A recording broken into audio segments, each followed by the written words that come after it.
চরম মর্মান্তিক মৃত্যু হলো এক দিনমজুরের। ঘটনার জেরে চাঞ্চল্য ছড়িয়ে পড়ে মালদার মানিকচকের পশ্চিম নারায়ণপুর এলাকায়।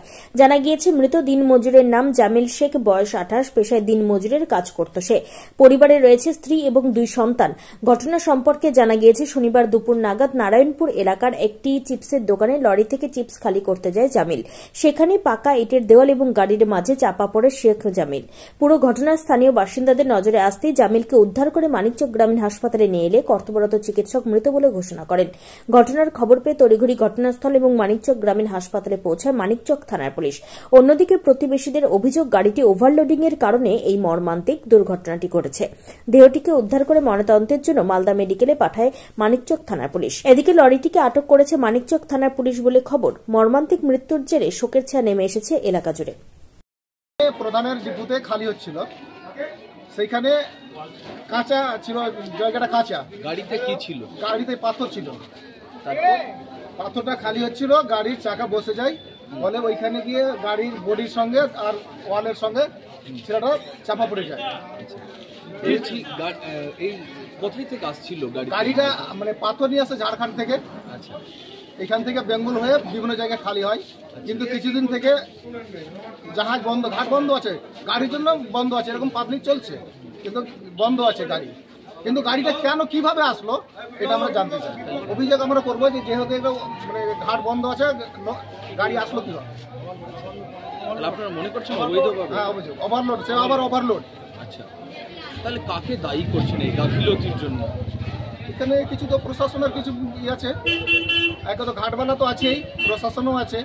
যেহেতু বন্ধ আছে, কেন গাড়ি আসলো আর ঘাটবালা কেন নিয়ে আসলো? বিয়ে হয়েছিল যে? হ্যাঁ, 2 বাচ্চা আছে, সেটা ছোট ছোট বাচ্চা আছে। আচ্ছা, স্ত্রীর নাম কি?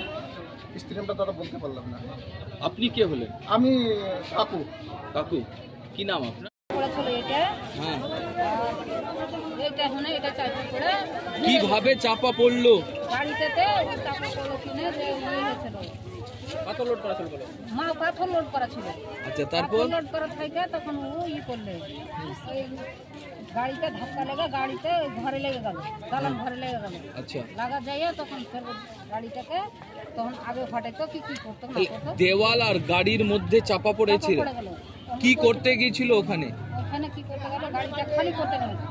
গাড়িতে কি ছিল? পাথরের গাড়ি। কোথায় থেকে আসলো গাড়িটা? গাড়িটা কোথায় থেকে? আচ্ছা, তারপর তখন গাড়িটা ওই দালান ভেঙে তখন বের করলো। আচ্ছা, চাপা পড়ে মারা গেছে? হ্যাঁ, চাপা পড়ে মারা গেছে। কি নাম যে মারা গেছে? জামিল। হ্যাঁ, জামিল। আর জামিল বাড়ি কোথায়? নারায়ণপুর। আচ্ছা, পরিবারে কে কে আছে? পরিবারে মা আর বাবা আছে। আচ্ছা, বিয়ে হয়েছিল? মেয়ে বউ আছে, বেটা বউ আছে। আচ্ছা, আপনি কে হলেন? আপনি আমাকে? আপনার বাড়ি দেওয়ালে ভেঙে গেছে? হ্যাঁ। ঘরে ছিলেন কেউ? না, বাঁচলেন? হ্যাঁ, তো আমি তো ছিলাম না বাড়িতে, ঘরে ছিল কি ছিল না। থাকলে কি হতো যদি বিছানা থাকতো? বিছানা থাকলে ওরা পড়তে হবে। কে মারা গেছে আপনাদের এলাকায়? কি মনে করছেন, কি এরকম ওভারলোড না থাকলে এরকম হতো না?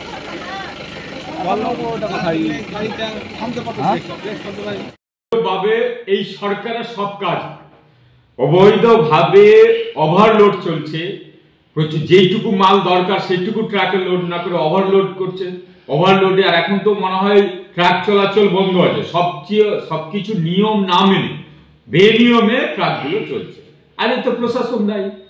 আমি বলবো এই মৃত্যুর জন্য প্রশাসন দায়ী। আর তার পরিবারের অভিযোগ সত্যি আছে, তার পরিবারের এখন খাটার লোক নেই, তার সুব্যবস্থা করা হোক, সরকার তার সুব্যবস্থা করুক, কিন্তু তার জীবনটা তার ফিরিয়ে দিতে পারবে না এই সরকার। সবকিছুই এই চোরা চালানের জন্য, বালি বলো, কয়লা বলো, সব তো ওভারলোড, এই পাথর বলো ওভারলোড, এই সরকারে টাকা দিয়ে সবকিছু করা যায়। Bureau report, news for Bengal. This channel does not promote or encourage any illegal activities. All contents provided by this channel is meant for educational purpose only.